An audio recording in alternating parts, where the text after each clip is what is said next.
Assalamualaikum warahmatullahi wabarakatuh.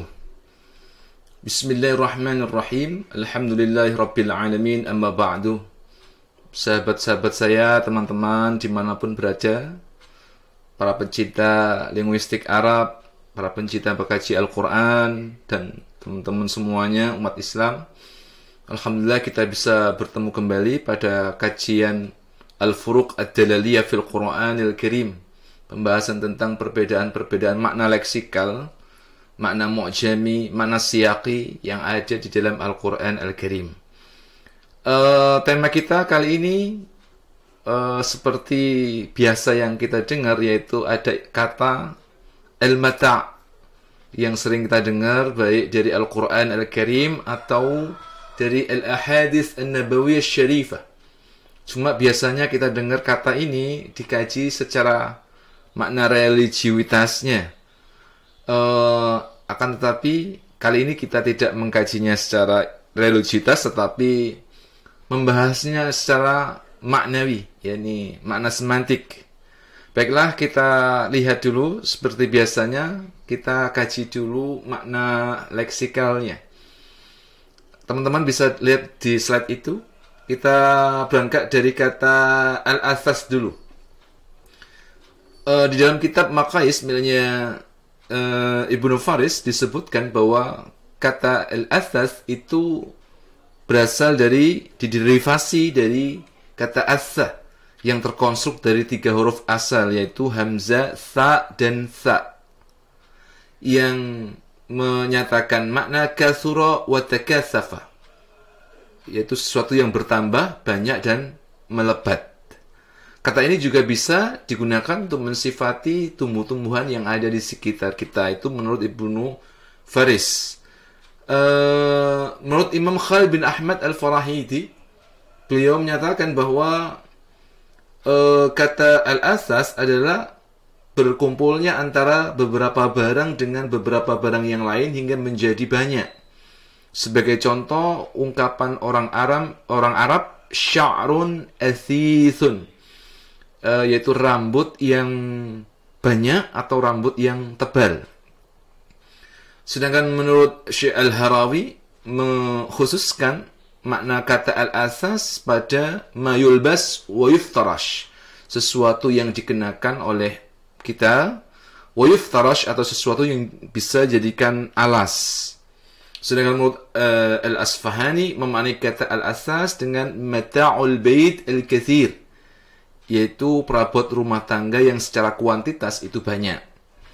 Sedangkan menurut pendapat lain, kata al-asas hanya dinyatakan untuk seluruh al-mal kullah idza kathura asas, yaitu akumulasi dari seluruh harta benda yang ada pada diri seseorang. Itu disebut dengan asas. Baiklah, setelah kita membahas tentang kata asas tidak dari segi etimologisnya, kita sekarang berpindah pada makna al-mata' secara etimologi juga. Kata al-mata' sebagaimana yang teman-teman di slide itu diderivasi dari kata mata'ah yang terkonstruk dari 3 huruf asal, yaitu mim, ta, dan ain. Makna asal kata mata' sendiri adalah manfa'atun wa imtidadu muddatin fi khairin, yaitu kemanfaatan dan bertambahnya tenggang waktu dalam hal atau sesuatu yang baik. Menurut Ibnu Faris, kata ini dimaknai dengan al-mata' min amti'atil bait, bahwa al-mata' itu bagian daripada amti'atul bait, perabotan rumah tangga.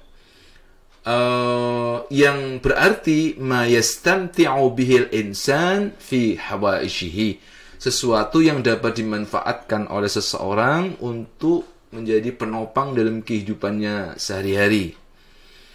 Sedangkan menurut pendapat yang lain, kata al-mata' menyatakan mana al-intifa' bima fihi lazza ajilah, itu mengambil manfaat sesuatu yang bernilai lezat atau enak yang bersifat sementara. Baiklah, kita langsung membahas tentang makna mata' dan al-asas dalam konteks Al-Quran. sengaja di sini saya hanya menyebutkan satu ayat saja, karena kalau kita lihat kata asas sendiri itu di dalam Al-Quran disebutkan 2 kali. Di dalam surat An-Nahl ayat 80 dan surat Maryam 73. Sedangkan kata al-mata' itu di Al-Quran banyak sekali, hingga mencapai di 35 ayat kata al-mata' itu.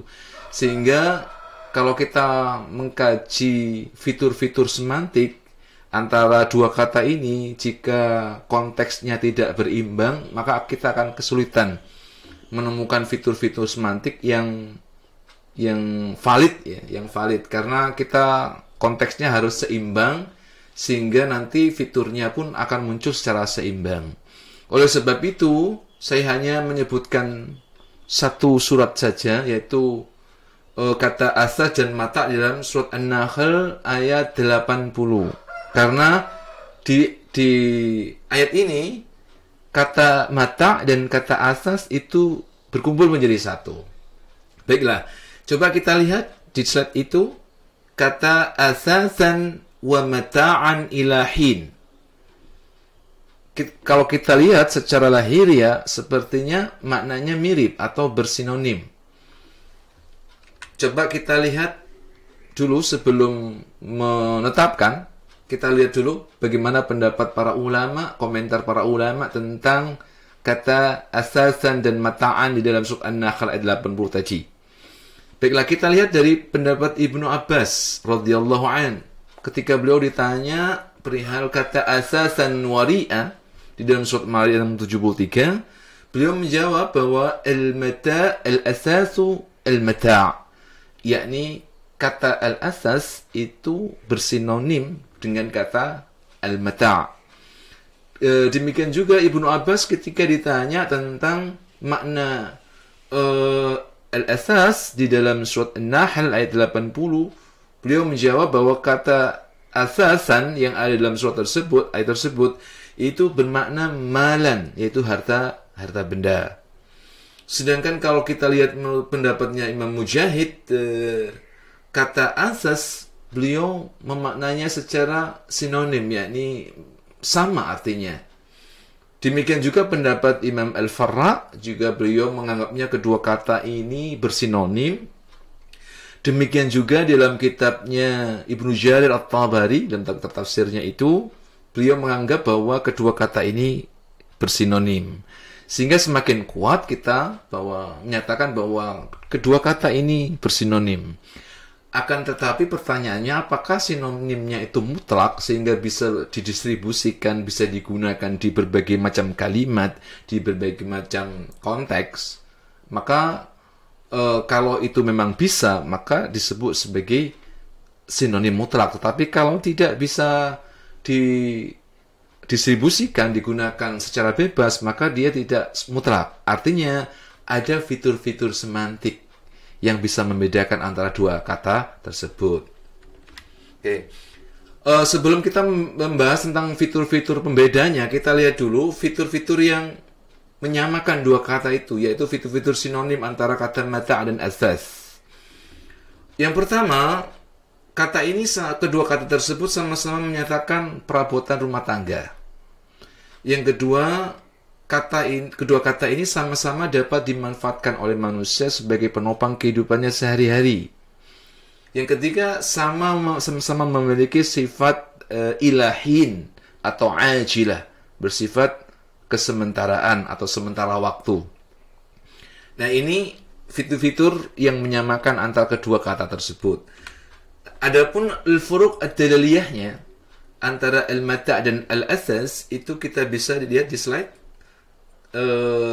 Sebelumnya kita lihat dulu bahwa kita sering mendengar ada kaidah nahwiyah yang biasa diterapkan dan digunakan oleh para ulama usul, juga demikian oleh para ahli tafsir, bahwa di sana ada kaidah mendasar yang sering kita jumpai bahwa innal adfa yaqtadi al-mughayarah, bahwa sesungguhnya huruf ataf itu, terutama waw ataf, itu bisa berkonsekuensi pada perubahan makna.